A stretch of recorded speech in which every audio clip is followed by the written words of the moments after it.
అందరికీ నమస్కారం. ముందుగా మా పార్టీ మిత్రులందరూ కూడా హృదయపూర్వక ధన్యవాదాలు. ఎన్నికల సమయంలో మీరు కూడా నిక్కచ్చిగా నిజాయితీగా మీరు వ్యవహరించి మాలాంటి ఒక సామాన్య కార్యకర్తలను వాస్తవాలను గ్రహించి మాకు సపోర్ట్ చేసినందుకు, సపోర్ట్ అంటే ఏదో వేరే రకంగా కాకుండా న్యాయం వైపు మీరు నిలబడ్డందుకు మీ అందరూ కూడా హృదయపూర్వక ధన్యవాదాలు. దాంతోపాటు కరీంనగర్ పార్లమెంటు సభ్యునిగా ఈ కరీంనగర్ పార్లమెంట్ నియోజకవర్గ ప్రజలు భారీ మెజార్టీతో గెలిపించిన తర్వాత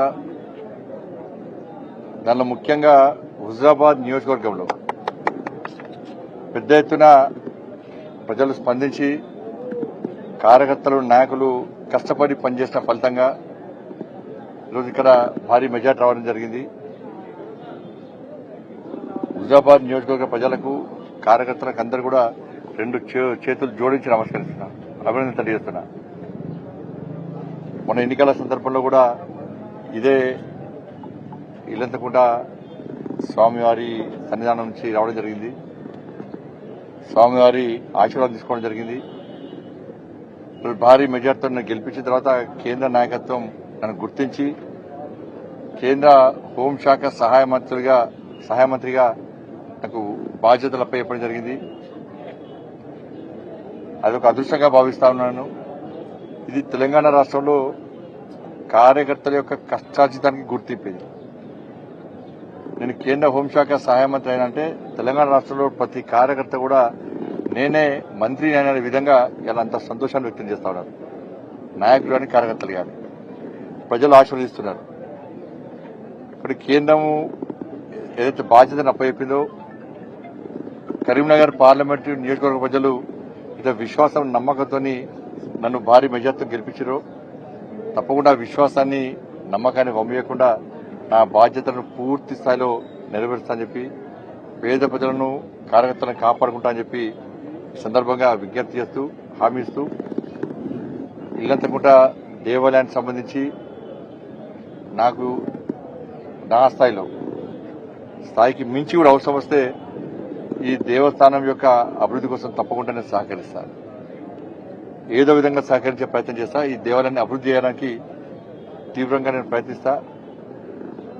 దానిలో ఎలాంటి అనుమానం లేదు. ఎందుకంటే స్వామివారి ముందు మాట్లాడుతున్నాను. ఎందుకంటే కేసీఆర్ లెక్క తల నరుకుంటా, ముక్కు నరుకుంటా, మూతి నరుకుంటా 400 కోట్లు ఇస్తా, 500 కోట్లు ఇస్తా అని చెప్పి బిడ్డ పెళ్లి చేసుకున్నాను, నే పెళ్లి చేసుకున్నాను, అత్తగారి పెళ్లి చేసుకున్నా అని చెప్పి మాయమాటలు చెప్పి మోసం చేసేటువంటి అలవాటు మాకు లేదు. కాబట్టి తప్పకుండా ఈ దేవాలయం అభివృద్ధికి తప్పకుండా సహకరిస్తా.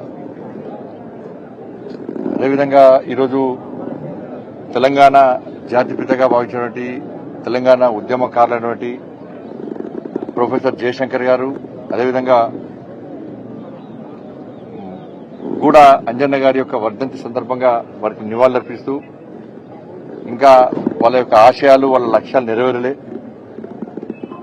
బీఆర్ఎస్ పార్టీ తెలంగాణ రాష్ట్రం పేరు చెప్పుకొని ఉద్యమకారుల యొక్క త్యాగాలను పేరు చెప్పుకొని ఏ విధంగా వంచి మోసం చేసిందో అందరూ చూస్తాం మనం. ఇలా బీఆర్ఎస్ పార్టీ మీద విరక్తించిన ప్రజలు కాంగ్రెస్ పార్టీకి ఓటేశారు. కాంగ్రెస్ పార్టీ 6 గ్యారెంటీలతోని ఇలా మోసపూరితమైన వాగ్దానాలు ఇచ్చి మోసం చేసింది. ఈరోజు కేబినెట్ నడుస్తున్నది. కేబినెట్ సమావేశం ఇవాళ హైదరాబాద్ లో జరుగుతున్నది. నేను కాంగ్రెస్ పార్టీ ప్రభుత్వానికి విజ్ఞప్తి చేస్తున్నా, మీరు వట్టి అంశాల మీద చర్చించకుండా తెలంగాణ రాష్ట్ర ప్రజల యొక్క ఆలోచనలను ముఖ్యంగా మీరు ఇచ్చిన హామీల మీద చర్చించండి. కొంతమంది మంత్రులు హామీలు ఇవి నెరవేర్చడం అవి నెరవేర్చడం అంటున్నారు. అసలు మీరు ఏం హామీలు ఇచ్చారో ఒక్కసారి కేబినెట్ లో చర్చించండి. మీరు చర్చించిన అంశాలను ప్రజలు వివరించే ప్రయత్నం చేయండి. మేము 6 గ్యారెంటీలు అమలు చేస్తాం అని చెప్పించి మీరు 100 రోజుల్లో కూడా అమలు చేస్తున్నారు. ఎందుకు అమలు చేయలేకపోయారు? ఇంకా మీ దృష్టిలో తెలంగాణ రాష్ట్రం అప్పుల పాలన విషయం అందరూ తెలుసు. అన్ని ఆలోచించే మీరు 6 గ్యారెంటీ 100 రోజులు అమలు చేస్తున్నారు. ఎందుకు అమలు చేయలేకపోయారు? మళ్ళా ఇప్పుడు స్థానిక సంస్థల ఎన్నికలు వస్తున్నాయని చెప్పి ఇలా మళ్ళా మోసం చేసి మళ్ళీ ఏవో చిన్న చిన్న ఒకటో రెండో హామీలు నెరవేర్చి మళ్ళా ఓట్లు నేర్చుకొని ఇక మళ్ళీ ఎన్నికలు లేవుగా ఇక లాభం లేకుండా పోతారు. ఇక ఇచ్చినటువంటి 6 గ్యారెంటీల మీద కేబినెట్ చర్చించాల్సిందే. మీరు వెంటనే యుద్ధ ప్రాతిపదన వాటిని అమలు చేయాల్సిందే.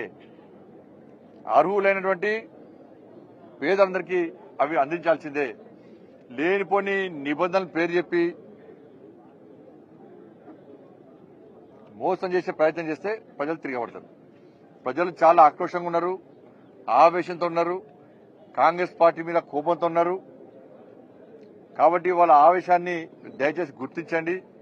ప్రజలు రోడ్ల మీద ఎక్కే పరిస్థితి ఇవాళ తెలంగాణ రాష్ట్రంలో ఉంది. కాబట్టి మీరు ఇచ్చిన 6 గ్యారెంటీలను వెంటనే అమలు చేసే విధంగా మీరు వెంటనే ప్రకటించాలి, మీ ప్రణాళిక ప్రకటించాల్సిందిగా నేను కాంగ్రెస్ పార్టీ ప్రభుత్వాన్ని డిమాండ్ చేస్తున్నా.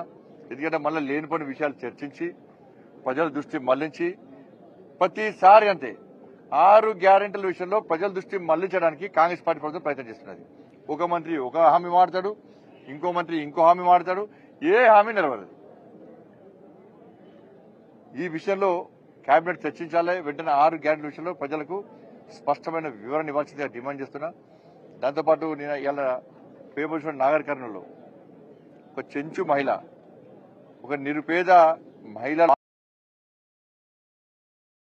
ఆల్తిగాలు ఏ విధంగా వివరించారో ఒక్కసారి సభ్య సమాజం తలదించుకునేటువంటి దారుణమైన సంఘటన అది. నిర్భయ కంటే దారుణమైన సంఘటన. కనీసం నిర్భయ అమ్మాయి చనిపోయింది, ఈ అమ్మాయి బతుకునే అవసరం పడుతుంది. ఇవాళ ఆమెకు జరిగిన ఘోరాన్ని చూసిన తర్వాత తెలంగాణ సమాజం ఇవాళ సిగ్గుతో తలదించుకుంటున్నది. ఏమైంది? బీఆర్ఎస్ పార్టీ ప్రభుత్వంలో గవే అత్యాచారాలు, హత్యలు. ఇవాళ కాంగ్రెస్ పార్టీ ఏమైంది? మన గవే పెద్దపల్లిలో అదే జరిగింది, నారాయణపేటలో గదే జరిగింది, హైదరాబాద్ లో అదే జరిగింది, మన నాగర్ కర్నూలులో గదే జరిగింది. ఈ గుండగాళ్ళు ఏం చేస్తున్నారు? అధికారంలో ఏ పార్టీ ఉంటే ఆ పార్టీలు చూస్తారు. మరి పార్టీలో చేర్చుకునే ముందు కనీసం వాళ్ళ బ్యాక్గ్రౌండ్ ఏంది అంటే, కాంగ్రెస్ పార్టీ మంత్రులు ఏం చేస్తున్నారంటే టీఆర్ఎస్ పార్టీలో ఎవడైతే గుండాజం చేసిండో, ఎవడైతే ల్యాండ్ కబ్జాలు చేసిండో, ఎవడు అక్రమ దందాలు చేసిండో వాళ్ళని ఇప్పుడు కాంగ్రెస్ పార్టీ నాయకులు రైట్ హ్యాండ్ లెఫ్ట్ హ్యాండ్ పెట్టుకునే ప్రయత్నం చేస్తున్నారు. ఇలా నాగర్ కర్నూలు సంఘటన ఇంతకంటే దారుణమైన సంఘటన ఇంకోటి లేదు. ఇక ఒక చెంచు మహిళ, ఆ మహిళ దగ్గర ల్యాండ్ను వీళ్ళే కౌలు తీసుకొని ఆమెనే కూలీగా మార్చుకొని కుటుంబ సభ్యులతో కుటుంబ సమస్యలతో వేరేకాడికి పోతే ఆయన బలవంతంగా ఎత్తుకొచ్చి నోటితో చెప్పరాని విధంగా ఆ మహిళను అంత ఘోరమైన పరిస్థితిలో ఇవాళ వేధిస్తే ఇంతకంటే దారుణ సంఘటన లేదు. పాలకులు భయం చూపట్టాలి. ఇటువంటి క్రిమినల్స్ ను మళ్ళీ ఏదో మంత్రి, ఏదో ఎమ్మెల్యే, ఏదో రాజకీయ నాయకుడు వాళ్ళ సంఖ్యలెత్తుకొని వాడిని కాపాడే ప్రయత్నం చేస్తే ఫస్ట్ వాళ్ళ సంఖ్య చూడాలి. ఇటువంటి దుర్మార్గులకు, క్రిమినల్స్ కు సపోర్ట్ చేసే వ్యక్తులను ఫస్ట్ కంటెస్ట్ తెలుసుకోవాలి. కాబట్టి రాష్ట్ర ముఖ్యమంత్రి గారిని నేను డిమాండ్ చేస్తున్నా, ఇటువంటి క్రిమినల్స్ కు మీరు భయమైందో చూపట్టండి. మీకు భారతీయ జనతా పార్టీ మీకు మేము సపోర్ట్ చేస్తాం. సపోర్ట్ చేసి వాళ్ళు ఇబ్బంది పెట్టే ప్రయత్నం చేస్తే మేము సపోర్ట్ చేస్తాం. క్రిమినల్స్ ఎక్కడ చూడాలి. మీరు క్రిమినల్స్ కూడా కాపాడే ప్రయత్నం చేస్తే ఇక పేద ప్రజలకు న్యాయంగా జరుగుతున్న రక్షణ ఎక్కడ చేయాలా? ఎవరు జైల్లో పంపినో ఆ పోలీసు అధికారులను, కొంతమంది పోలీసు అధికారులను కాంగ్రెస్ పార్టీ వాళ్ళు పెంచి పోషిస్తున్నది. వాళ్ళ ప్రమోషన్లు ఇస్తున్న, పోస్టింగ్లు మంచి ఇస్తున్నది.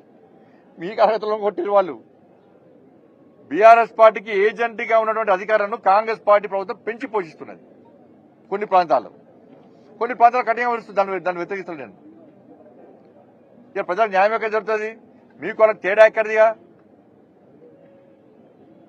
కాబట్టి నాగర్ కర్నూలు సంఘటన విషయంలో కానీ, గతంలో జరిగిన సంఘటన విషయంలో రాష్ట్ర ప్రభుత్వం కఠినంగా వివరించాలి.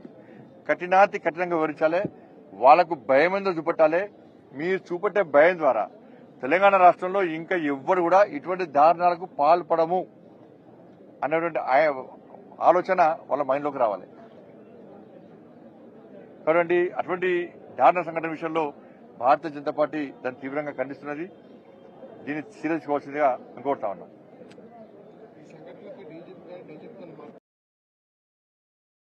మేము వాటి విషయాలు పంపినా తప్పుడు చర్యలు తీసుకుంటాం, చూస్తాం మేము. ధన్యవాదాలు.